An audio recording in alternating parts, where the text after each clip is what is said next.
what I really like, what I love about these days in particular, is everyone's story as to how and why they're here, because, and that's changed a lot in the last 10 years, really, since I've been teaching gluten-free. In fact, it was gluten-free classes that got me into teaching cooking full stop.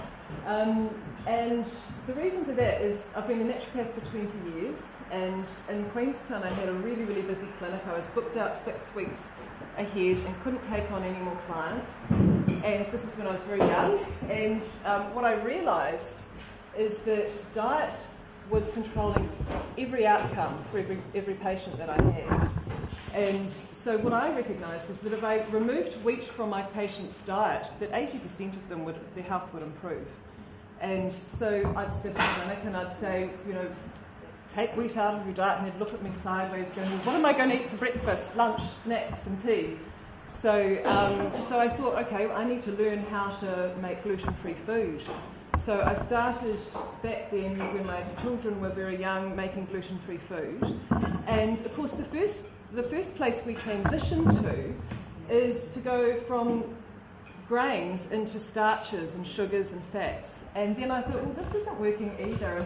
And what I was recognising is that a lot of patients that would come to me and say, I took wheat out of my diet 6 months ago, but now I'm gaining all this weight and I've got blood sugar issues or inflammatory conditions were popping up. So what I recognised is that the gluten-free diet, in a commercial sense, isn't actually supporting health either. So we've really got to look at what is it in the diet that's creating the problems, and what really is the problem behind wheat itself that's causing this, what appears to be a snowball effect of intolerances now. So what's happening internationally is a big movement away from gluten into almost like a low gluten diet as a precaution.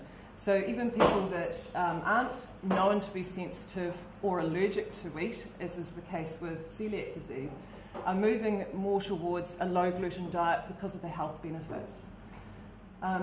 What we know scientifically of what happens with gluten in the gut, if you imagine that the wall of the gut is made up of like a single layer of cells, they're called epithelial cells, and it's quite a unique part of the body.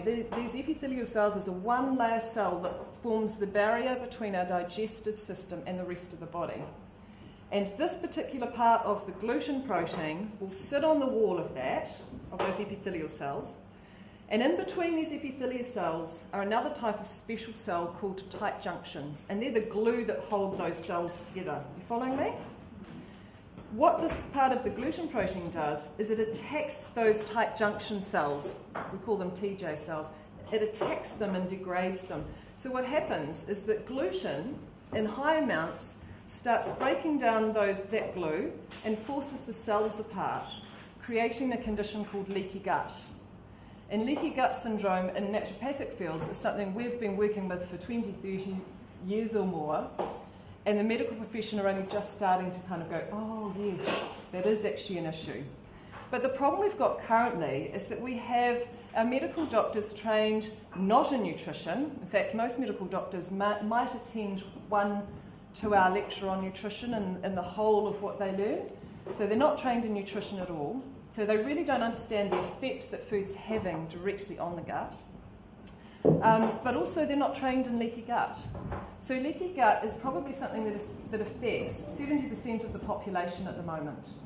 And what's happening is the modernisation of our foods and moving away from traditional foods like we're going to be looking at today is causing this issue because we're having so much processed food and it's very, very high in gluten. Another protein that is known to cause this issue is casein that we're seeing in dairy.